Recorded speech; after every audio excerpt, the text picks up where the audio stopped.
how to make a 7 treble crochet cluster. Now I have other tutorials showing how to make clusters. This is the biggest one by far, 7 treble crochet cluster. So like as with all clusters, they're made by making incomplete stitches and then closing them off together. In this case we're going to make trebles. So a treble requires 2 yarn overs, just a normal treble. You pick up a loop, you pull through, you yarn over, you pull through 2 loops twice 3 times and you get a treble. Now we're going to use this stitch to make a 7 treble cluster. But the principle of the cluster is that you don't complete each treble and then you pull them all together at the very end and they form a really nice fat little shape. So here we go. 2 yarn, actually I might just move over a little bit. Let's do that. Just give me a couple of chains and I'll move over. So 2 yarn overs for a cluster. I'm going to come over here. Pull up a loop. Yarn over, pull through 2 once and twice. Do not complete that first treble, or any of them actually, as we work through. We're not going to complete them. So there's the first one. Have to do another one. 2 yarn overs, back into the same position, pull up a loop, pull through 2 twice, and that's my second incomplete treble. And you can see them very clearly there. And my loops are building up on my hook as I do this. Okay, 2 yarn overs again. This is number 3.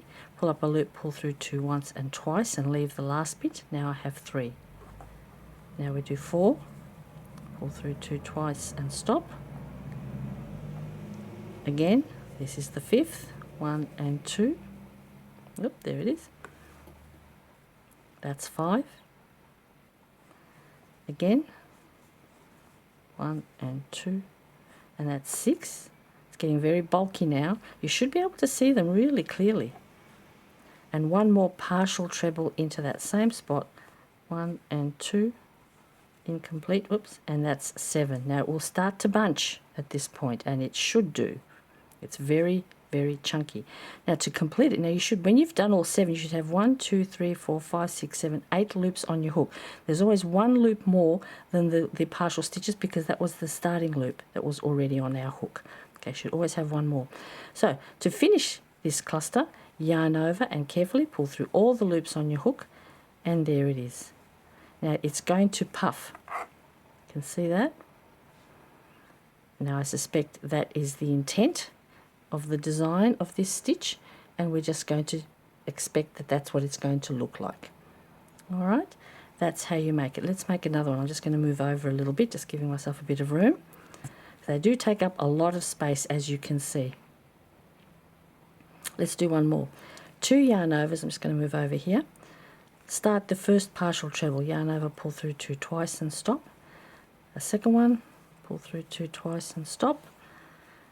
A third one. A fourth one. Now one of the difficulties as it gets fatter is being careful not to pull through too many loops, pulling only through 2 twice each time. That's 5. This is number 6, pull through 2 once and twice and stop.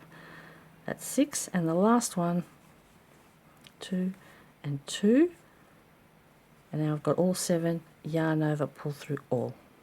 One smooth motion, and you can see how this one has closed up. It's got a little pocket in it in the back. I can put my finger through it. It's hard to see, but there it is. And now once I move on from this one, it'll do the same. I'm just going to make some chain to get away from it, and when it's pushed into position it puffs out a little bit like a little flower bud. So that's the 7 treble crochet cluster stitch. Nice and easy, just like any other cluster stitch, but using trebles and making 7 of them. That's it. Bye for now.